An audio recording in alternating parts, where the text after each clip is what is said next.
नाजुल बलागा हिकमत 367 में जनाब अमीरुल मोमिनीन दुनिया के धोखों को उजागर करते हुए इमाम फरमाते हैं, जिसको दुनिया की सज धज लुभा लेती है वो अंजाम कार इसकी दोनों आंखों को अंधा कर देती है। यानी उस वक्त न उसको खुदा नजर आता है, न उसको रिश्ते नजर आते हैं, न उसको किसी इंसान की मजलूमियत नजर आती है। उसकी निगाहों में गोया फ़कत और फ़कत वही दुनिया की सज धज है। और फिर इमाम फरमाते हैं, जो इसकी चाहत को अपना शियार बना लेता है वो इसके दिल को ऐसे गमों से भर देती है।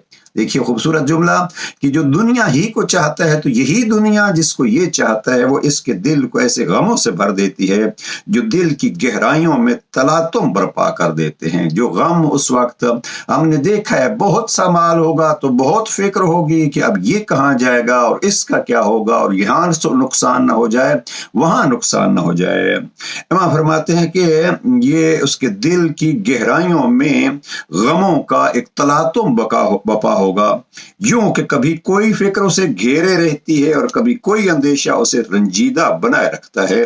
वो इसी हालत में होता है कि उसका गला घूटा जाने लगता है, यानी इन्हीं गमों में होता है कि दुनिया उसको छोड़ देने के लिए आमादा हो जाती है। अमीरुल मोमिनीन एक जगह पे फरमाते हैं, अगर आप इसको न भी छोड़ना चाहेंगे तो ये आपको छोड़ जाएगी। और वो बेअबान में डाल दिया जाता है इस आलम में कि उसके दिल की दोनों रगें टूट चुकी होती हैं।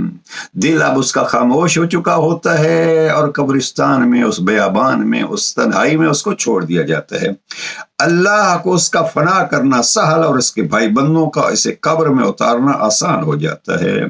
यानी जब इंसान इस दुनिया के उन सज धजों में मशगूल हो जाता है तो फिर अल्लाह भी उसको फना कर देता है, इसलिए कि जो अल्लाह की तरफ जाता है वो हकीकत में बाकी होता है। जब इंसान कहता है सारा कुछ मेरा है तो जो उसका अपना होता है वो तो फना होने वाला ही है और उसके भाई बंदों का उसे कब्र में उतारना आसान हो जाता है।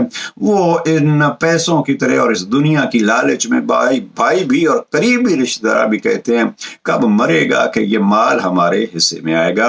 ये है अली ने दुनिया की हकीकत बतलाई, कलमा नंबर 367।